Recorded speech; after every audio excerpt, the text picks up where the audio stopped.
name is Ray Hawco, and born in Chapels Cove, out around Hollywood area.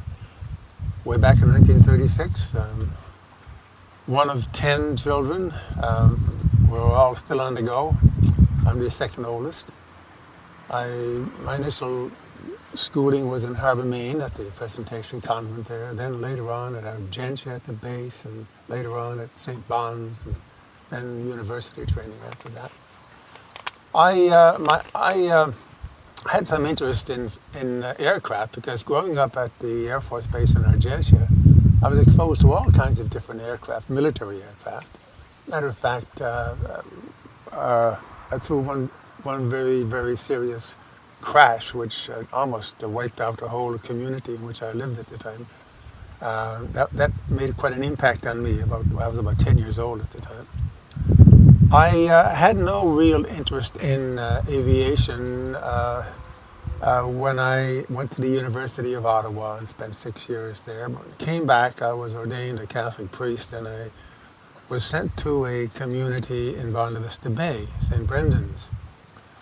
There, I, of course, got interested in boats. I had to. So I built a boat, a small boat. And after that, I decided I was going to build a bigger boat, but I didn't have the money or the materials at the time to do anything with it.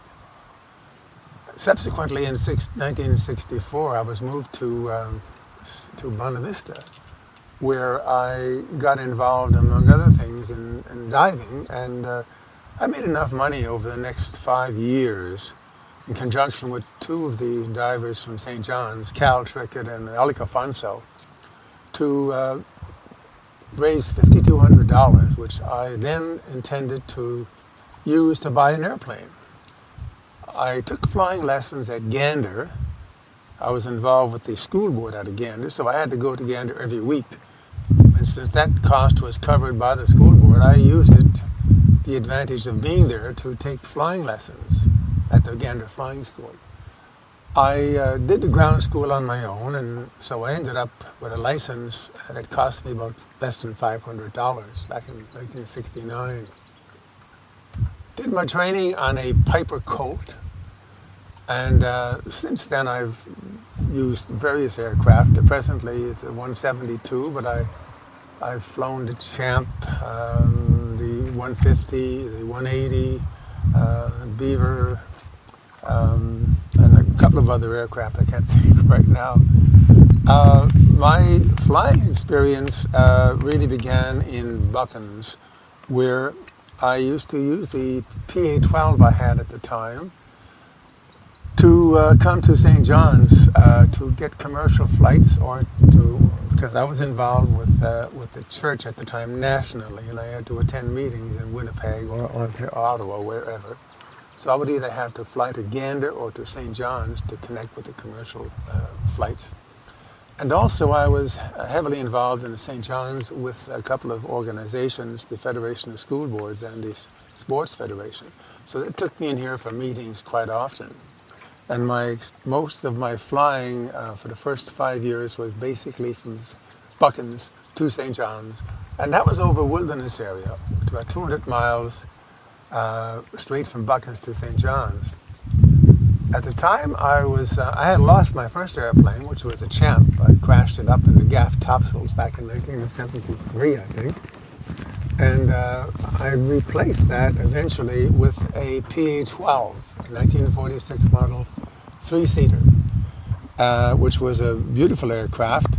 It had 150 horsepower, flaps, 2 doors, and was really a STOL aircraft.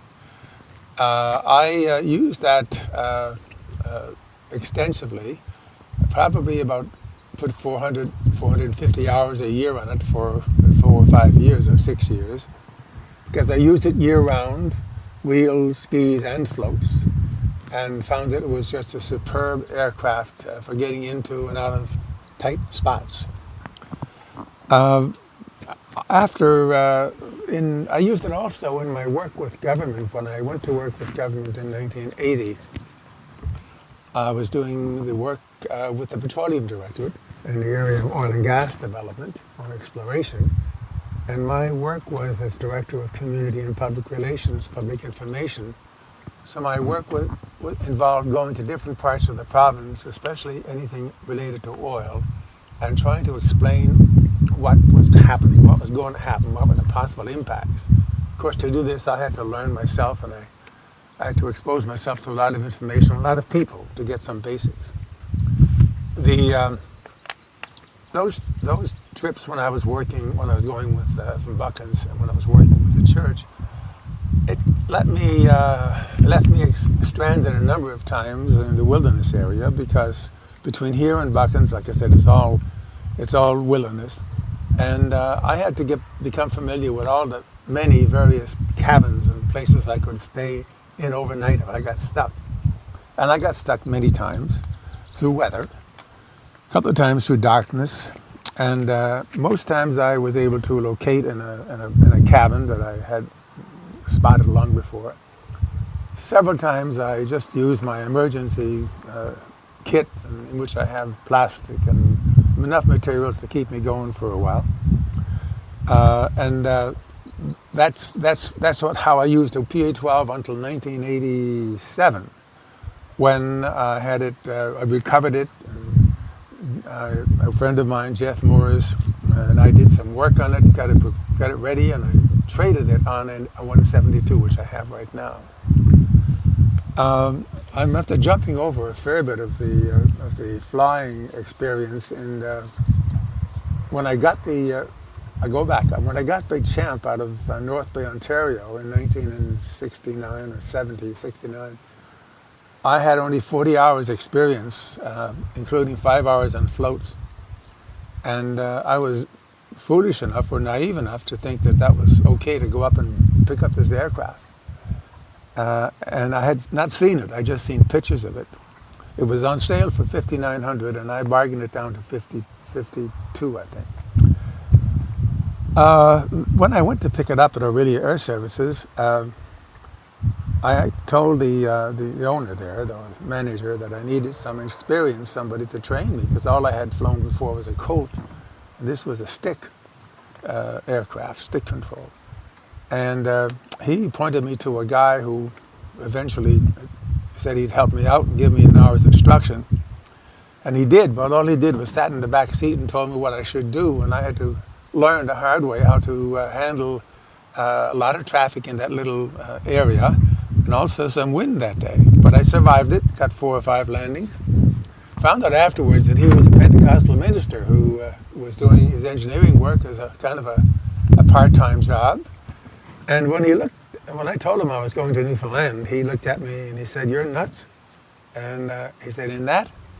Because he said, the wings, underneath each wing, there was a big hole, because they had intended to recover the aircraft and recover the wings. So they had made a hole about 16 inches round to inspect the spar and all this kind of stuff. And I said, "Well, I got to leave here tonight. I got to be back for work. I only got 3 days left." And he said, "You can't possibly leave in that." Well, I said, "I'm going to." And he said, "Well, I'll take you down to Canadian Tire and we'll get some tape and we'll tape those holes." So we did that, taped the holes in both wings, right around the wing completely with 4-inch duct tape. And I left and picked up a buddy of mine, Jim Hanley, in North Bay, and he came with me the rest of the way.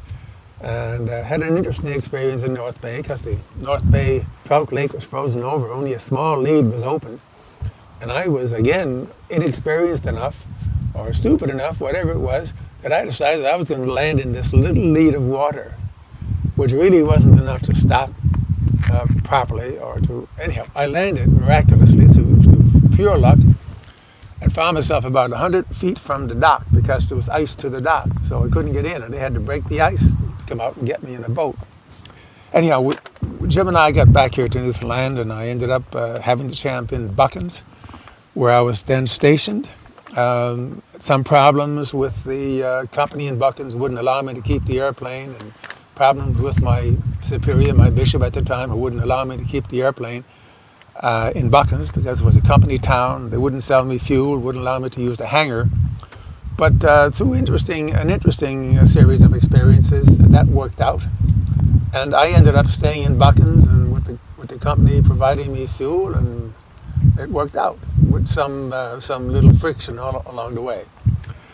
You know, that goes back to the time when I then went to work with government with the Petroleum Directorate in 1987, and my work then took me to various places around the island, especially the west coast, dealing with Parsons Pond area and down the Deer Lake and Shoal Bay area. And I used to use the aircraft, the PA-12, at that time to fly over and do my presentations, and of course with the intention of coming back the next day. Well, this worked out several times, but a couple of times it didn't, and I had to leave the aircraft, once in Parsons Pond, once north of Deer Lake in a pond up there, and come back at my own cost, and my annual leave, to take my annual leave to go back and bring back the aircraft. So after that, I realized it wasn't practical, and my boss at government realized it wasn't practical for me to use the aircraft. So from then on, it was basically fun and recreation. And right now, and I'm looking at some questions that I was told maybe I should look at and respond to here.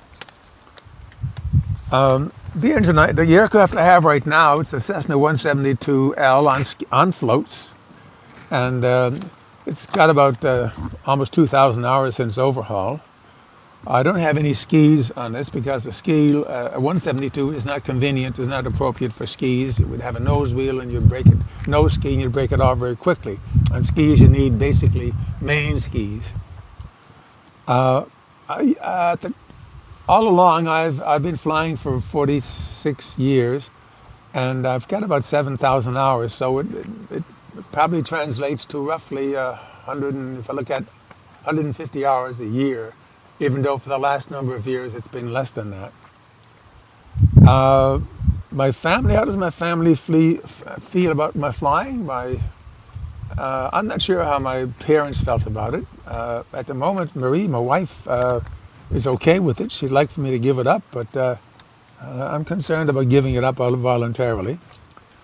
I've been asked if I ever had an emergency, and yes, I've had many emergencies. Some of them through my own fault, and some of them for other reasons. I've had at least 7 or 8 different kinds of emergencies.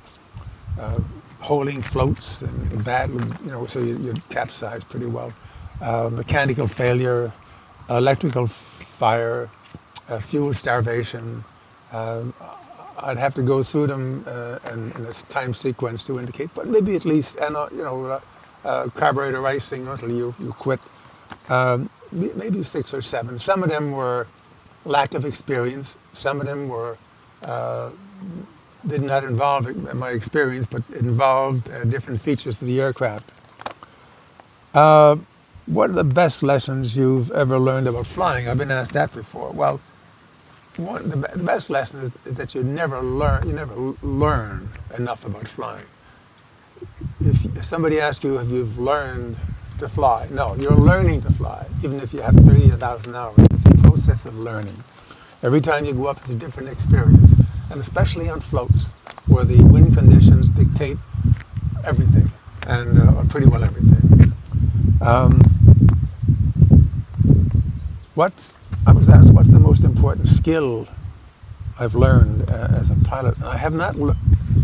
If you've learned a skill, you're perfect, and no one has learned all the skills required to fly. Again, as I said, it's a learning process, and the only time you stop learning is when you stop flying. Again, the question, what makes a great pilot? I don't know, but I know what makes a live pilot is attention to detail, learning from others, and your own experience. And I guess the most part about flying, the most fun part, is the freedom, solitude that you have when you're flying. There's a real freedom that you can feel. And again, a question which I've been asked before: what advice would you give to anyone starting to learn how to fly? Well, you have to ask yourself first, why do I want to fly? Can I afford the time and the money to fly? There's no point in getting a flying license if you can't afford to rent or own an aircraft. But I think it all depends on the individual.